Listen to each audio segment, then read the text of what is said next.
Why are you standing on your tippy toes? I'm sorry, what was that? I feel like I'm doing a halftime interview with you right Yeah? now, and your team is losing by like 100 points. Are you on my team? A little taller than I am. Yes, I am. Just a smidge, right? Maybe. I say it's more of a whisper. You're a whisper taller than I Just am. a half a head. Dr. Kellum, we're taking a field trip. I love it. Gabe. Did you bring a note? Did I bring a note for a field trip? Boy, you are just on fire, aren't you? You asked me if I'm standing on my tippy toes.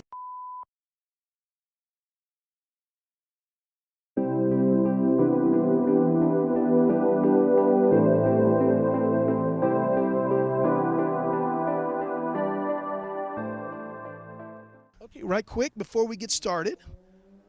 Go Longhorns, big one over UTSA. How about that? Well, kudos to UTSA. They played a hell of a game. It was a little scary for the Longhorns, I think. A little bit better of a football program than I think anybody in the country gives them credit for, despite what they did last year. UTSA's for real. They're legit, for sure. They, at times, dominated that defense, and so they have nothing to be ashamed about. And, of course, we're standing out here in front of our brand-new 22,000 square foot medical office building, of which you serve as the base floor, 11,000 square foot new clinic. How cool is our new space? It's super cool, Gabe, and every time we get a chance to look at it from out here, we're just overwhelmed with how nice it turned out, how much space we have, the reception we've had from our community. It's just been a blessing. We got to wish Dr. Gonzalez a happy birthday. He had a birthday, one of your providers. Talk about Dr. Gonzalez and his impact on our practice. Really, all the providers. Yeah, they've all been good. Dr. Gonzalez, particularly, he has been with me now probably 8 years. Does a really great job and has a great following. He's very good to his patients, a big part of our practice. And so all we do is wish him happy birthday. Keep on going. Yeah, Dr. Kellum, this week you and I were talking about what our topic is. Right now, I really want to talk about flu shots because – the whole vaccines thing, we cannot ignore the flu. It's important we have them now. Yeah, the thing is the flu has actually been down a little bit over the last couple of years. And I think a lot of that has to do with the masks that we've been wearing. And it's really kind of mitigated some of the spread. However, and I was speaking to actually an ICU nurse yesterday, and she was talking about they haven't seen a ton of flu in the hospital, but typically every year there's a lot of hospitalizations with flu. And so because everything else has been so prevalent, we have really kind of put the flu in the back burner, and I don't think that's the right thing to do. Flu shots have come out. They've come out in the first part of September. We have them available here. They're at pharmacies, at your providers, but I do think it's a really important part, specifically because if you're sick, it's one of the things that we can kind of rule out. So we look at COVID, we look at flu, we look at sinus stuff. Look at strep, all that stuff. Look at strep, exactly. And so if we can mitigate one of those disease processes by knowing that you've had a vaccine, I think it's only that much more helpful. Plus, too, if you get it now, when the COVID vaccine comes out and is more readily available, then the timing for that can be done.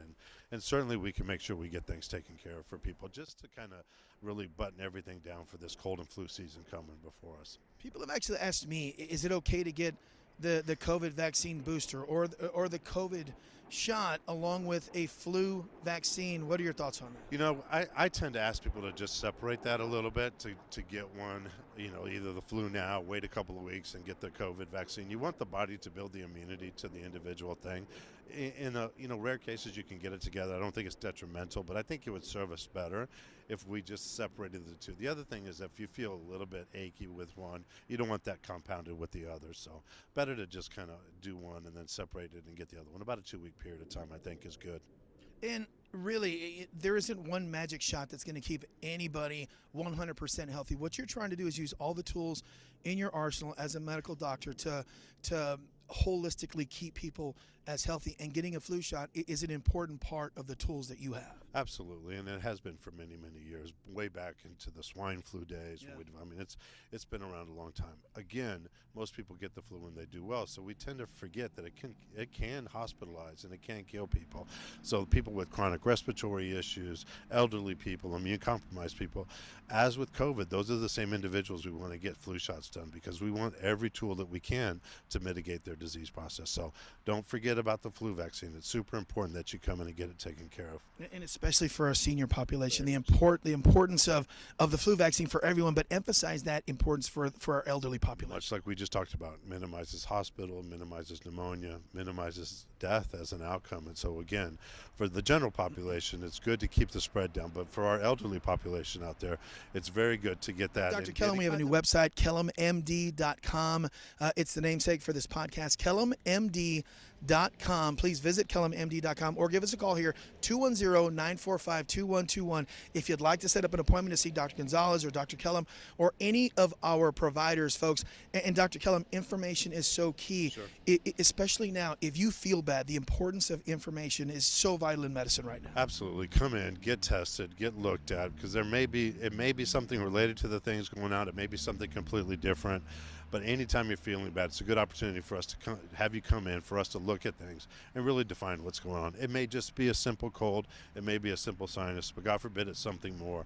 We want to jump on it. We want to get it treated. Because remember, with COVID, everything was pushed back. So things that typically could have been treated early may be a little bit more progressed. And so I would say, now that we're getting more into routines, don't ignore things. Let us jump on things. Let us reaffirm where your health care is. Make sure we get a better baseline, and then we can start from there and make sure that we do the things that we can do to prevent illness. Being on my tippy toes is killing me. I think I'm just going to get like a phone book to stand on. You're so much taller than I am. Maybe two. Maybe two phone books. Exactly. All right, Dr. Kellum, thanks so very much, and enjoy the rest of your day. Good seeing you. Bye. All right, guys, have a good one.